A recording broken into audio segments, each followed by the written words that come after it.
first and foremost, congratulations. You're once part of the Sydney Swans Hall of Fame, now elevated to Bloods champion. How does that sit with you? Yeah, it's exciting. I mean, particularly when you finish playing, you probably reflect more on your career, long after you're sort of done. So having left the club a number of years ago, it's always great to come back. It's always good to reflect on the good times. So, yeah, really proud of what we all achieved, and what you do know is you can't achieve it by yourself. So it's good to be recognised. You certainly don't go into your career thinking that's going to happen, but it's good when you come out the other end and you've done something pretty good.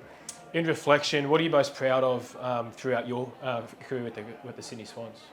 I think probably the group that sort of redefined what the Swans were, and also probably what AFL footy was when we went down to Coffs Harbour. We talked about who we wanted to be and what we wanted to stand for, and I think that was significant in the club's history, and it took everyone, coaches, players, staff, board members, everyone to get on board. And I think the fact we were able to do that and deliver the premiership in 2005 was pretty special. In reflection, who's played a pivotal part in your career? I can imagine John Longmire probably would have been one of them, who took the baton from you essentially back in 2011. Yeah, as a coach, I mean, I think Stewie Maxfield, to be honest, was probably the first one when we started the Bloods culture and Stewie became captain. It was a bit of a leap of faith in the players to recognise their peers and pick a leadership group. And John was in the room that day as well. I think that's significant too, because when I handed over the baton to John, he was part of the original Bloods campaign. But I think Stewie probably doesn't get the credit he deserves.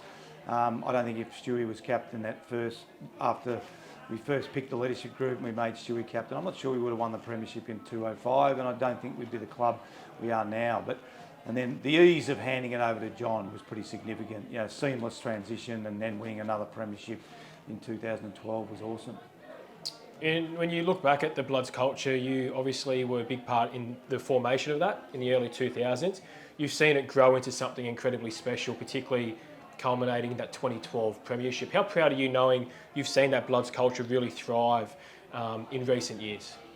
Look, I think it hits you when you go back in the club, and when I go back in the club, which you're always reluctant as a past player or a past coach to sort of step into a club, because it's not your club anymore. You're part of it. But when I go back in the Swans, it's just such a special place. I think that's when it really hits me again, when I see them training. John invites me down, or I saw him in the hub up at Southport.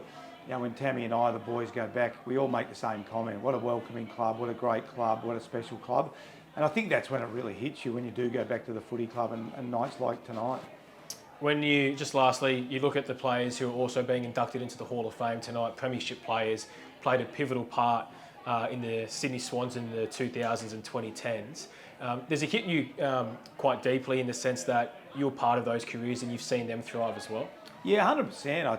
I sent a photo to Tammy before, just with the boys next door, and it's pretty special. A good group of young men, not just football players, really good, obviously talented players, but really good people, and I think that typifies the footy club. So yeah, when I saw their names come up, it was pretty cool to have them here tonight, to see them get inducted.